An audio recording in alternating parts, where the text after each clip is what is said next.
제가 자주는 아니지만 이렇게 우리 집사람이 설거지를 한 번씩 할 때가 있습니다. 그럴 때 이제 또 늘 싸우진 않지만 한 번씩 이제 싸웁니다. 그 설거지를 하고 있으면 이제 집사람이 잔소리를 시작하지요. 뭐 이렇게 해라, 저렇게 하라. 한두 번은 뭐 그렇게 하다가 어느 순간이 되면 내가 알아서 해. 이렇게 하죠, 그죠? 그러면 이렇게 하라니까요. 그러다면 어떻게 됩니까? 네가 해. 이렇게 이제 뭐 이러고 이제 마칠 때가 있습니다. 누가 옳은 것 같습니까? 예, 이제 질문을 좀 바꿔보면 누가 성숙한 사람인 것 같습니까? 여러분 그 참는 사람이 성숙한 겁니다. 어른이 참는 거죠, 그죠? 예, 그래서 이 참는 사람이 성숙한 사람이 되는 거고 참는 사람이 이제 어른이 되는 것입니다. 남자니까, 뭐 나이가 많으니까 그렇다고 어른이고 성숙한 것은 아닙니다, 그렇죠? 우리가 이제 참아주는 것이 아닙니다. 어떤 면에서는 이런 다툼이나 문제가 생겼을 때 내가 그 사람을 이해하고 그래 당신이 시키니까 내가 하지, 아니면 하지 마, 그래 당신이 하지 말라니까 안 하지, 그러면 그 사람이 성숙해진 겁니다. 예, 내가 좀 이제 잘했구나 이렇게 생각하시면 됩니다, 그렇죠? 예. 어떤 면에서는 다른 사람들의 입장을 이렇게 좀 잘 이해하고 그 마음을 잘 받아주고 그렇게 배려할 수 있는 마음이 든다. 그러면 이제 성숙해진 것이고, 그런 사람들이 있는 곳, 그 사람이 있는 곳이 평화가 이루어집니다. 평화. 내가 참고 다른 사람들의 입장을 이해하고 배려하고 그곳에 평화가 있는 것이지요. 화평케 하는 자는 복이 있도다. 화평하게 하는 자, 평화. 이 평화가 어떻게 시작이 되느냐? 우리가 이 팔복의 구조는 첫 번째와 다섯 번째, 두 번째와 여섯 번째 이렇게 연결이 됐다고 그랬습니다, 그죠? 그래서 가난한 자와 긍휼의 복, 애통하는 자와 청결의 복이 연결이 되어 있고, 온유한 자와 화평케 하는 자의 복이 연결이 되어져 있습니다. 자, 온유하다는 것이 무엇이다 그랬습니까? 온유하다. 온유하다는 것은 무엇보다도 자기의 감정과 의지를 통제할 수 있는 것을 이야기합니다. 화를 막 내는 사람 온유한 것이 아니죠, 그렇죠? 예. 자, 거기에 멈추는 것이 아닙니다. 온유한 자는 그 감정과 의지를 통제할 뿐만 아니라 원수까지도, 적까지도 내가 이해하고 품고 갈 수 있는 사람, 넉넉한 사람, 이런 사람이 온유한 자입니다. 자, 그런 사람이 평화를 만드는 것이죠. 화평을 이루어내는 것이죠, 그렇죠? 너와 내가 다르니까 뭐 이렇게 하면은, 그렇죠? 감정을 또 통제하지 못하면 평화가 없지요, 그렇죠? 자, 그럼 평화는 무엇입니까? 평화는 우리가 잘 아는 샬롬이라는 말입니다. 샬롬. 헬라어 말로는 에레네라는 것인데, 이 소극적인 의미에서는 전쟁이 없는 것입니다. 전쟁. 그 너와 나가 이제 안 싸우는 거죠, 그렇죠? 우리나라가 지금 전쟁이 없잖아요. 남과 북이 갈라져 있는데 전쟁을 안 해요. 이런 걸 이제 소극적인 의미에서 평화죠. 그렇지만 진정한 평화는 아니죠. 이제 우리가 서로 갈라져 있기 때문에 저놈들이 어떤 짓을 할까, 이 서로 긴장 관계에 있습니다, 그렇죠? 그건 진정한 평화가 아닙니다. 너와 내가 특별히 다툼이 없다고 해서 평화가 이루어진 것은 아니다 하는 것입니다. 평화는 뭐냐? 너와 내가 하나가 되는 것입니다. 하나가 돼. 남과 북이 하나가 됐다. 그러면 이제 평화죠, 그렇죠? 서로 눈치 볼 필요도 없고 진정한 평화가 이루어지는 것이죠, 그렇죠?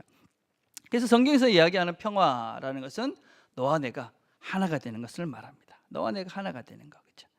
이 평화라는 주제는 성경 전체의 주제이기도 합니다. 성경은 평화를 이야기하고 있습니다. 우리가 지금 성경 공부 중에 누가복음을 성경 공부를 하고 있습니다.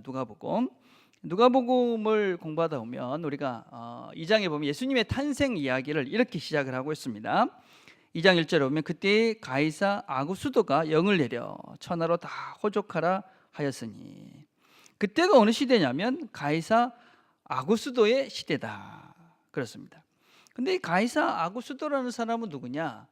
이름이 참 길죠. 원래 이름은 가이사 줄리우스 시저 옥타비아누스 아구스토라는 뜻입니다. 이게 이제 이 사람의 진짜 이름입니다.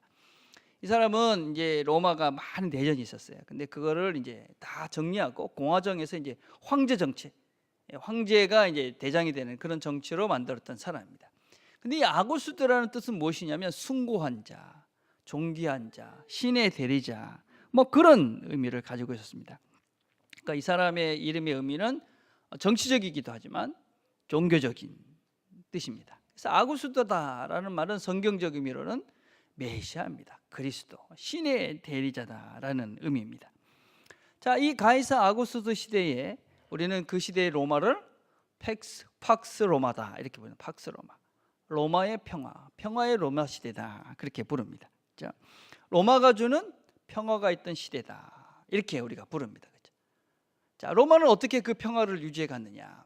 로마가 식민지들을 이렇게 그 통치하는 방법은 두 개가 있었습니다. 하나는 폭력과 군사력입니다. 군사력과 폭력. 또 하나는 관용과 융화라는 정책을 썼습니다. 그래서 자기들이 지배하는 나라에다가 군사들을 다 이렇게 보냈습니다. 그래서 보통 때는 치안을 유지하지만 문제가 생기면 자기들의 군사력으로 무참하게 그 사람들을, 피지배자들을 다 학살하고 죽이고, 그래서 로마를 두려워할 수밖에 없도록 만들었습니다. 또 하나의 정책은 관용입니다. 이 사람들이 지금처럼 인프라가 다 안 돼 있었기 때문에 다 군사력으로 통제를 못합니다. 그러니까 어떤 정책은 관용을 쓰는 겁니다. 그러니까 너희끼리 결정해라. 그러면서 그 사람들이 로마의 힘을 의지하도록 만든 겁니다. 그래서 스스로가 자기들이 로마화되도록 그렇게 유도를 한 것이죠, 그렇죠? 예. 그래서 이 사람들은 피지배자에 있는 사람들이 로마의 힘 때문에 우리가 이 평화가 유지되어 있고, 그래서 내가 로마화되면 이 평화를 누릴 수 있다라고 착각하도록 그렇게 이제 관용의 정책을 쓴 것이지요. 이 자료에 의하면은 로마 안에 어떤 이 황제의 그 성상, 황제의 저희가 형상이 한 35개 정도밖에 되지 않았다고 합니다.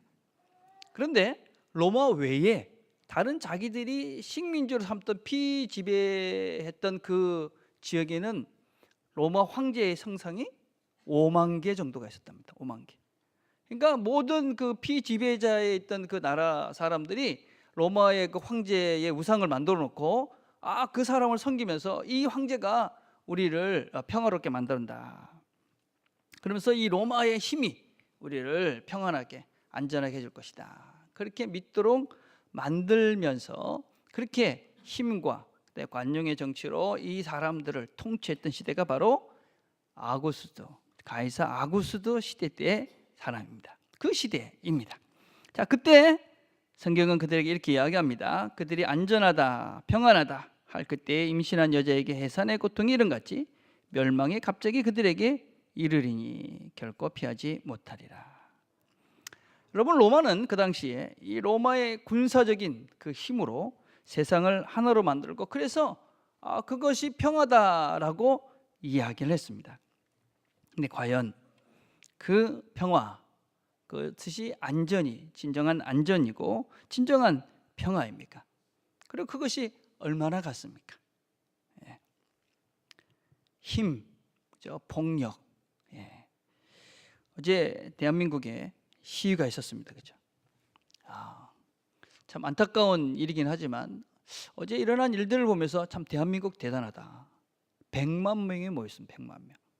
그런데 그 100만 명이 모였는데도 사고가 나지 않았습니다. 누가 이렇게 막 통제하고 그런 것도 아니었습니다. 그렇죠? 다 이렇게 모여서 시위하고 대통령을 우리가 잘못 뽑았지만 이제 당신이 내려갈 때가 됐습니다. 그런 시위를 아주 평화스럽게 잘 우리의 의지를 잘 표현했습니다. 그렇죠? 진정한 힘이라고 생각합니다. 세상을 바꾸는 힘.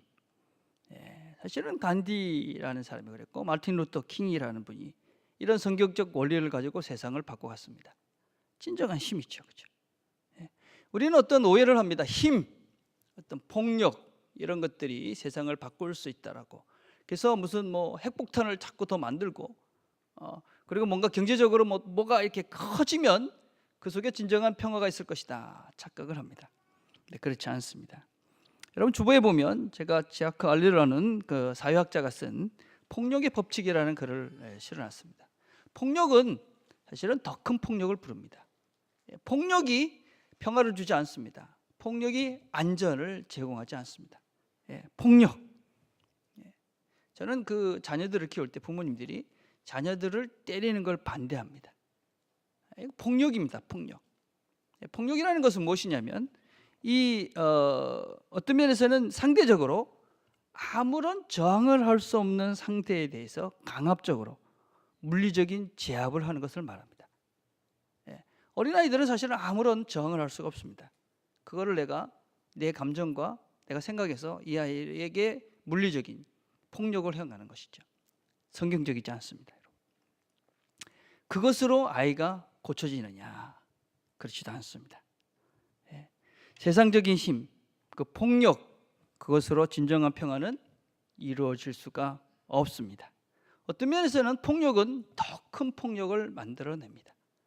자금에 일어나고 있는 세상의 여러 가지 현상들을 한번 보십시오. 폭력으로 이라크를 정복하고 시리아를 정복하고 그 사람들이 그래 다 죽어가지 못합니다. 전 세계로 흩어져서 그 사람들이 테러를 일으키고 있습니다. 세상의 어느 나라도 이 테러로부터 안전한 나라가 없습니다. 우리 모두는 테러의 공포 속에 살아갑니다. 더 큰 폭력을 낳을 뿐입니다. 팍스 로마의 그런 힘, 세상의 힘이 평화를 준다고 말할 그 시대에 예수님께서 탄생하십니다. 그리고 예수님은 이 세상에 또 다른 평화, 어떤 면에서는 진정한 평화를 선포합니다. 누가복음 2장 14절은 이렇게 말씀하지요. 지극히 높은 곳에서는 하나님께 영광이요 땅에서는 하나님이 기뻐하신 사람들 중에 평화로다. 평화의 왕으로 주님이 오십니다. 주님은 또 이렇게 말씀하십니다. 요한복음 14장 27절에 평안을 너에게 끼치노니 곧 나의 평안을 너에게 주노라. 내가 너에게 주는 것은 세상이 주는 것과 같이 아니하니라. 너희는 마음에 근심하지도 말고 두려워하지도 말라. 16장 33절은 이것을 너에게 이르는 것은 너희로 내 안에서 평안을 누리게 하려 함이라. 세상에서는 너희가 환난을 당하나 담대하라. 내가 세상을 이기었노라. 주님께서 이 땅에 오셔서 주신 평화, 그건 무엇입니까? 그 평화, 그것은 너와 내가 하나가 되는 평화입니다. 에베소서 2장 14절은 이렇게 말합니다. 그는 우리의 화평이신지라. 둘로 하나를 만드사 원수된 것, 곧 중간에 막힌 담을 자기 육체로 오시고 법조문으로 된 계명의 율법을 폐하셨으니 이는 이 둘로 자기 안에서 새 사람을 지어 화평하게 하시고 또 십자가로 이들을 한 몸으로 하나님과 화목하게 하려 하심이라. 원수된 것을 소멸하시고 십자가로 소멸하시고 또 오셔서 먼 데 있는 너에게 평안을 전하시고 가까운 데 있는 자들에게 평안을 전하셨으니 이는 그로 말미암아 우리들이 한 성령 안에서 아버지께 나아감을 얻게 하려 하심이라. 그러므로 이제부터 너희는 외인도 아니요 나그네도 아니요 오직 성도들과 동일한 시민이요 하나님의 권석이라. 예수께서 이 땅에 오셔서 주신 그 평화는 무엇이냐면 너와 내가 하나가 됨으로써 누리는 평화를 이야기합니다. 한 성령, 한 아버지, 한 가족, 한 나라 백성됨에 대한 확인. 그래서 사랑으로 우리가 하나 되는 그 나라 백성으로 누리는 평화라고 할 수 있습니다. 여러분, 이것은 어떤 면에서는 그 일시적인 것이 아닙니다. 일시적인, 이것은 영원한 것입니다. 긴장 상태가 아닌 것입니다. 이제는 너와 내가 친구가 되고 한 식구가 되는 것입니다. 여러분, 내가 하나님과 내가 하나가 된다. 여러분, 그것은 내가 하나님의 자녀가 되는 것입니다. 하나님의 자녀. 하나님이 내 아버지가 되는 것입니다. 그것은 동시에 우리 모두가 형제가 되는 것입니다. 하나님을 아버지라고 모시는 그들이 또한 우리의 형제가 되고 가족이 되는 것입니다. 그래서 우리가 하나님과 하나 된다는 것은 동시에 너와 내가 하나가 되는 것입니다. 가족이고 한 나라 백성이고 또 우리가 친구이기에 더 이상 경계하거나 두려워하거나 시기하거나 질투할 필요가 없습니다. 그러니 우리가 평화를 누립니다. 평화. 너와 내가 만났을 때 공연한 두려움과 걱정과 이 사람이 나를 어떻게 해야 할 것인가, 나한테 뭔가를 뺏어가면 어떡할까, 이런 불필요한 걱정과 근심을 하지 않는다는 것입니다. 왜냐하면 가족이니까. 너와 나는 한 가족이니까. 저는 예수를 믿으면서도 이 평화를 모르는 사람이 너무나 많이 있습니다. 여러분, 예수 믿는 사람들에게 물어봅니다. 예수 믿습니까? 그러면 평안하기 위해서 믿습니다. 그렇게 얘기합니다. 여러분도 그렇죠? 여러분 다 평화를 얻기 위해서 믿습니다. 그런데 평화를 위해서 믿습니다. 그러면서 평화가 어떻게 오는지를 모릅니다. 그냥 하늘에서 평화 뚝 떨어지나? 어떠세요, 여러분? 평화가 하늘에서 뚝 떨어져서 야, 너 가져 이럴까요? 하나님이? 아닙니다, 여러분. 평화를 어떻게 누리느냐? 하나님과 내가 하나 되면서 평화를 누리는 것입니다. 하나님, 그분이 내 아버지가 되니 평안해지는 것입니다. 세상에 모든 문제들이 있죠, 그죠? 여러분들이 묻는 모든 어려움들이 있습니다. 그런데 그 문제의 근본이 무엇입니까? 근심하고 걱정하고 그 문제에 대한 답이 없기 때문에 그죠? 어떻게 해야 되나 근심 걱정하잖아요. 근데 하나님과 내가 아버지 하나가 되는 겁니다. 하나님이 우리 아버지가 된다. 아, 그렇구나. 하나님이 우리 아버지가 되는구나. 평안한 거죠, 그죠? 예. 이게 예수가 주는 평안인 것이죠. 너와 내가 하나가 되는 겁니다. 왜 우리가 서로가 마음이 불편합니까? 저놈이 나를 통해서 뭘 어떻게 하려나? 저기 왜 내한테 저렇게 하나? 그래서 뭐 공연한 불편한 마음으로 서로를 그저 시기하고 질투하고 막 이러지 않습니까, 여러분? 근데 가족이야. 가족이죠. 더 이상 경계할 필요가 없습니다. 더 이상 두려워할 필요가 없는 것이죠. 시기하거나 질투할 필요가 없는 것이죠. 가족인데 같이 잘 돼야 될 거 아닙니까? 거기서 모든 관계 속에서 오는 불편함들이 해소되고 평화를 누리는 것입니다.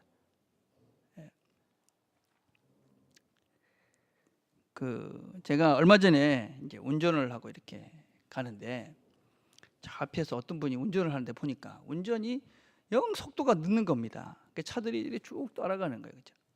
그래서 저도 운전을 왜 저렇게 하나? 좀 빨리 가지. 여긴 고속도로인데 이런 생각을 했어요. 근데 딱 어느 순간 보니까 우리 교인 차인 거예요. 그때부터 제 마음이 어떻게 싹 바뀌었냐면 그래, 운전은 안전하게 해야 돼. 그래, 천천히 저렇게 해야지.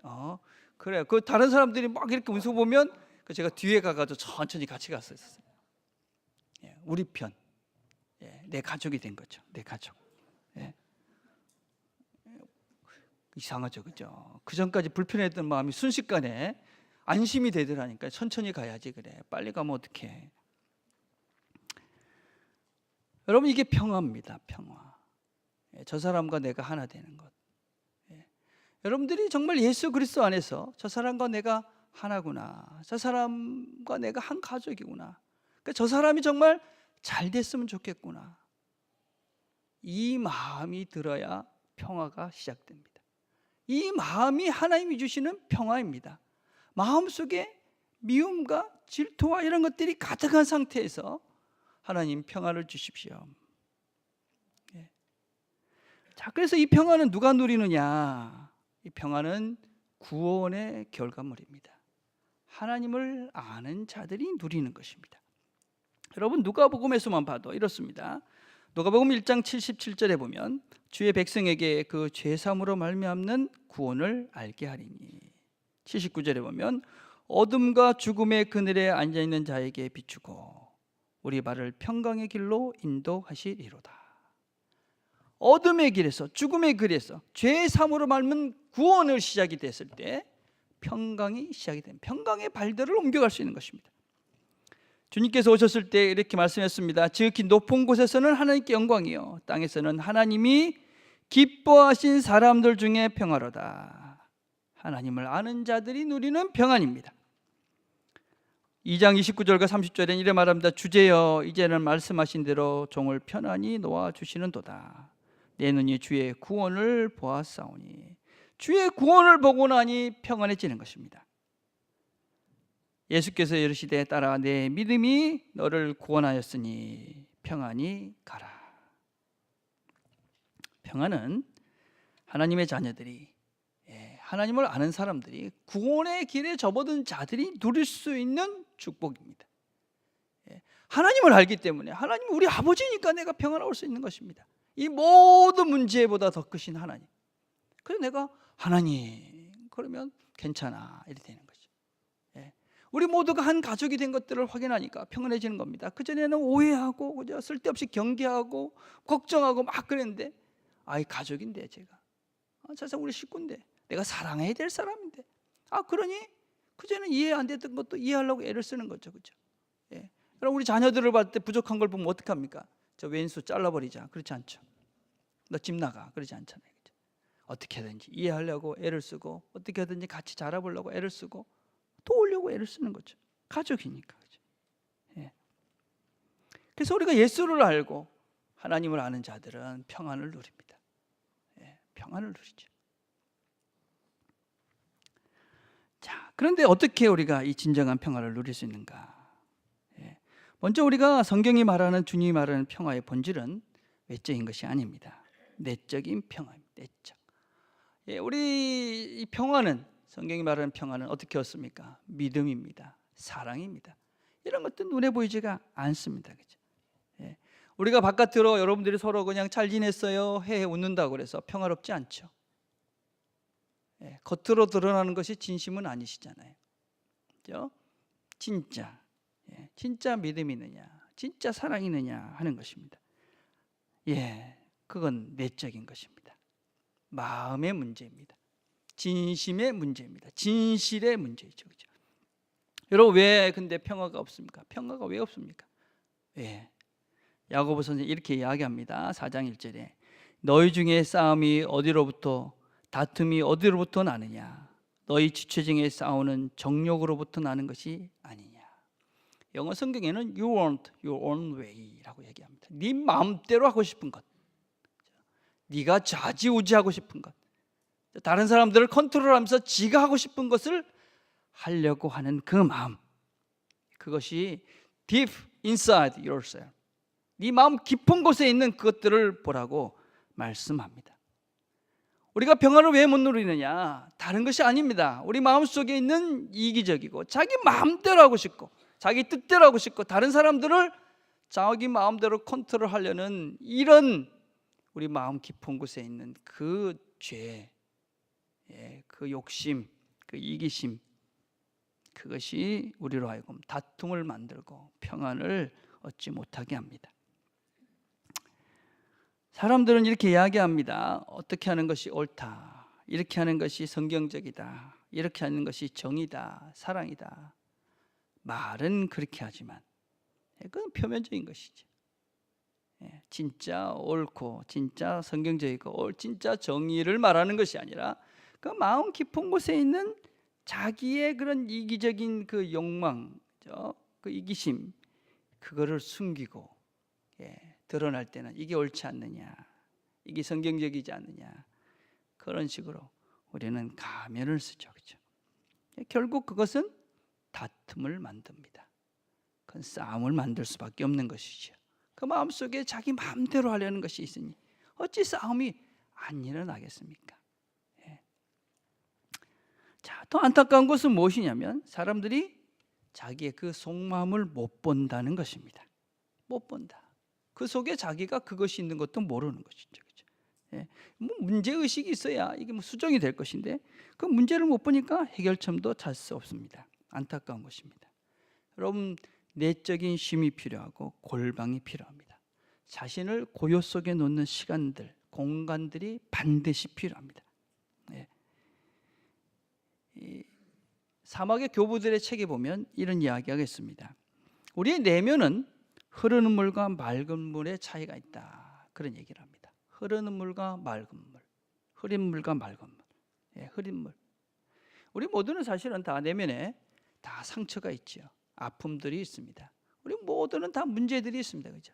그래서 우리의 마음은 사실은 늘 흙탕물일 때가 많습니다. 복잡하죠. 근데 어떻게 하면 이 흙탕물이 잔잔해집니까? 멈추는 것입니다. 멈추고 그 흙탕물들이 가라앉을 때까지 고요 중에 있는 것입니다.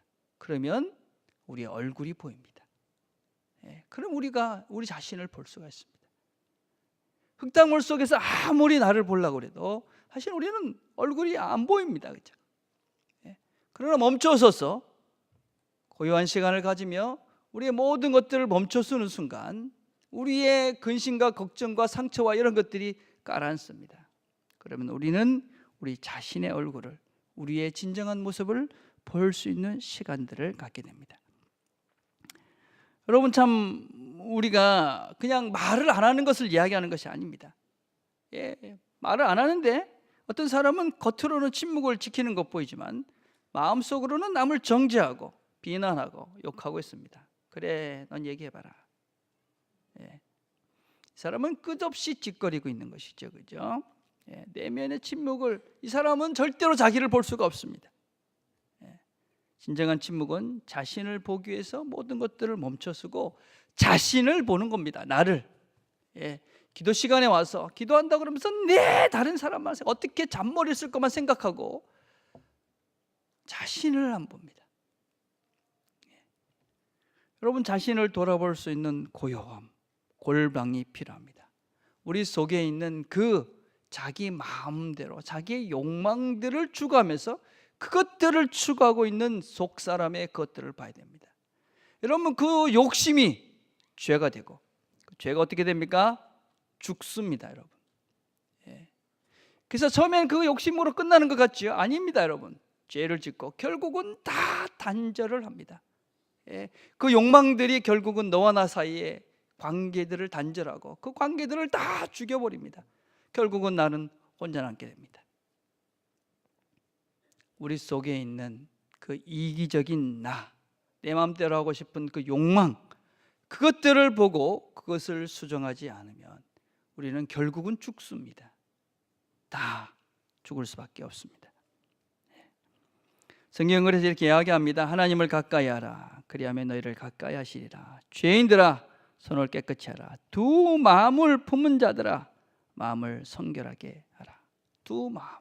우리 깊은 곳에 있는 이기적이고 자기중심적이고 내가 모든 것들을 통제하면서 내 마음대로 하고 싶은 그 욕망, 그것들을 깨끗이 하라.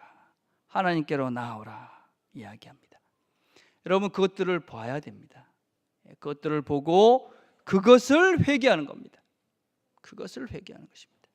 내 마음대로 하려고 했던 그 거짓과 욕망으로 되어졌던 그 미움과 질투로 했던 나의 진정한 그 속사람을 회개하는 겁니다. 그것이 회개입니다. 그것이 구원입니다. 그것이 시작이 돼야 진정한 평화를 누릴 수가 있습니다. 평화. 자, 우리는 이 평화를 누리기 위해서는 평화가 모든 것에 우선해야 한다라는 것을 기억해야 됩니다. 평화는 모든 것을 우선합니다.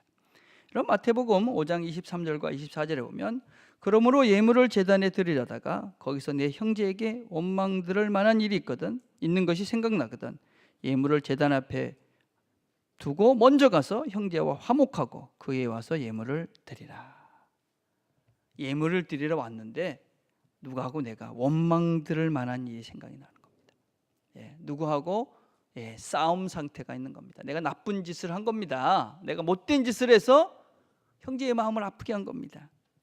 내 마음속에 시기하고 싫다는 마음들 때문에 내가 마음이 편하지 않는 겁니다. 어떻게 하라고 그럽니까? 예배드리기 전에 형제 와서 화목하고 형제한테 가서 미안하다 그러고 그 내 마음을 털어버리고 그러고 난 다음에 하나님께 예물을 드리라 하는 것입니다. 여러분, 예배드리러 오셔서 기도하십니다. 뭘 위해 기도하십니까? 제일 먼저 해야 될 것은 여러분 마음속에 있는 미움들을 하나님께 내려놓아야 됩니다. 특별히 같이 드리는 공동체에 누구에 대해서 미운 마음이 있고 시기하는 마음이 있고 질투하는 마음이 있고 그 사람에 대해서 불편한 마음이 있으면 여러분 온전한 예배자가 될 수가 없습니다. 그래서 먼저 그것을 하나님께 내려놓고 하나님, 이 문제 때문에 내가 힘든데 하나님, 내가 하나님 앞에서 이 문제가 화목하게 해 주십시오. 그렇게 기도하셔야 됩니다. 그렇죠? 특별히 여러분, 교회 공동체라는 것은 무엇이냐? 이 너와 내가 다른 이 사람들을 하나로 만들어가는 이 화합과 화평을 이루는 그런 연습을 하는 현장이 바로 교회입니다. 그렇죠? 여러분, 누가 하나님의 사람이고 누가 하나님의 아들이 되느냐? 화평을 만드는 자들입니다. 화평. 평화를 깨는 사람. 하나님의 자녀가 아니다라는 것입니다. 잘 보셔야 됩니다. 누가 화평을 깨는가? 어떤 말들이 우리의 화평을 깨고 있는가? 어떤 행동들이 우리의 화평을 깨고 있는가? 무심코 아무런 생각 없이 하는 말들이 우리의 평화를 깨고 있다면 조심하셔야 합니다. 신중하셔야 됩니다. 내 하는 말들이 그냥 생각 없이 하는 말이야. 미성숙한 겁니다. 미성숙한 어린 것입니다, 여러분. 예. 성숙하셔야만 합니다. 어떻게 내 말이 평화를 이룰까? 어떻게 내 행동이 화합을 이룰까? 그게 하나님의 사랑입니다. 아무런 생각 없이 그냥 생각나는 대로 말하고 싶은 대로 그러면서 화평을 깨트리고 있다. 내가 정말 하나님의 사람인가? 내가 정말 하나님과 화평을 이룬 하나님의 자녀인가? 우리 자신들을 돌아봐야 한다 하는 것입니다. 여러분, 우리 자신들이 우리 자신들만을 보고 있으면, 그죠? 다른 사람을 못 봅니다. 화평을 이룰 수가 없죠. 그죠? 물론 여러분, 평화에 있어서 중요한 요소는 정의라는 것입니다. 정의.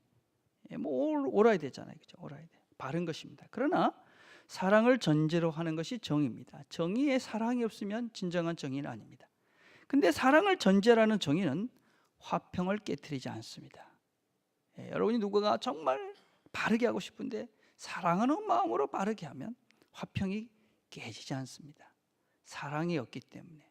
그렇죠? 어떤 때는 진정한 정의가 아니기 때문에 말은 정의를 외치지만 그 속에는 자기의 이기적인 욕심과 욕망이 있기 때문에 화평이 깨지는 것입니다. 우리는 하나님의 사람들입니다. 화평을 만들어 가야만 하는 자들입니다. 자, 여러분, 뱀이 물려서 온 사람이 있다고 생각을 해봅시다. 뱀이 물려서 왔어요. 뱀을. 어떻게 해야 됩니까? 제일 어리석은 사람은 어디서 물렸어요? 어떤 뱀에 물렸어요? 어느 동네에서 물렸어요? 뱀에 물린 원인이 뭐예요? 이러고 있는 사람 어리석은 겁니다. 그죠? 이런 인생을 살면 안 됩니다. 좀 똑똑한 사람은 어떤 사람입니까? 병원에 데리고 가야죠. 그죠? 지금 그게 중요합니까? 빨리 병원 가야지. 그죠? 고쳐야 됩니다. 그죠? 자, 그런데 우리의 삶 속에서는 이렇게 병원으로 가면 끝날 수 있는 답을 줄 수 있는 그런 인생이 아닌 경우가 훨씬 더 많습니다. 병원으로 가십시오 라고 이야기할 수 없는 수많은 문제들, 감당하기 어려운 문제들을 안고 사는 사람들이 있습니다. 어떤 면에서는 교회는 그런 사람들이 모이는 곳이기도 합니다. 어느 곳에서도 누구도 해결할 수 없는, 답을 찾을 수 없는 그 사람들이 교회에 오는 겁니다. 하나님께 오는 겁니다. 하나님이 주실 답을 기대하며 오는 겁니다. 우리는 누구입니까? 우리는 그 사람과 하나님이 하나 되어지고 내가 그 사람과 하나 되어져서 그 사람이 하나님을 알게 하고 그 사람이 하나님이 주시는 평화를 누리도록 그 사람을 품고 이해하고 함께 해주는 사람들이 바로 우리들입니다. 그게 평화를 만드는 사람들입니다. 평화를 만드는 사람. 너 왜 우리 교회 왔어? 그렇게 인생 살면서 왜 우리 교회 왔어? 그런 인생을 사는 네가 왜 교회를 와? 아닙니다. 그런 사람들이 교회에 와야 되는 겁니다. 우리는 그런 사람들이 왔을 때 그 사람들에게 평화를 주는, 그 사람들이 평화를 누릴 수 있도록 이 공간 안에 있을 동안만이라도 우리가 그 사람들이 평화를 누릴 수 있도록 그들과 하나 되는 역할을 해야 될 사람들, 그게 하나님을 아는 자들이고 하나님의 자녀들입니다. 화평케 하는 자들입니다. 평화를 제우선으로 하시길 바랍니다. 왜 싸웁니까? 정말 우리가 정의의 문제입니까? 옳고 그름의 문제입니까? 사소한 자존심과 이기심과 조그만 편함과 욕망 때문이지 않습니까? 무엇이 옳은 것입니까? 누가 옳은 것입니까? 평화가 옳은 것입니다. 평화, 화목이 옳은 것입니다. 화평이 옳은 것입니다. 그래서 주님은 이렇게 말씀하십니다. 주님은 평화의 하나님은 평화의 하나님이십니다. 주님은 또 우리에게 이렇게 말합니다. 너희를 박해하는 자를 축복하고 저주하지 말라. 즐거워하는 자들과 함께 즐거워하고 우는 자들과 함께 울라. 서로 마음을 같이하며 높은 데에 마음을 두지 말고 도리어 낮은 데에 처하며 스스로 지혜 있는 척하지 말라. 아무에게도 악을 악으로 갚지 말고 모든 사람 앞에 선한 일을 도모하라. 할 수 있거든 너희로서는 모든 사람과 더불어 화목하라. 내 사랑하는 자들아, 너희가 친히 원수를 갚지 말고 하나님의 진노하심에 맡기라. 우리가 해야 될 일들은 어쩌든지 화목을 이루어가는 것입니다. 화목을 이루어가는 것. 이 시간에 우리가 찬양을 하나 들으시면서 우리가 들은 말씀들을 묵상하는 시간들을 가졌으면 좋겠습니다. 하나님께서 왜 나를 부르셨는가? 내가 지금 더불어 화목해야 될 사람들은 누군가? 우리가 잠깐 찬양을 들으며 묵상하는 시간 가졌으면 좋겠습니다.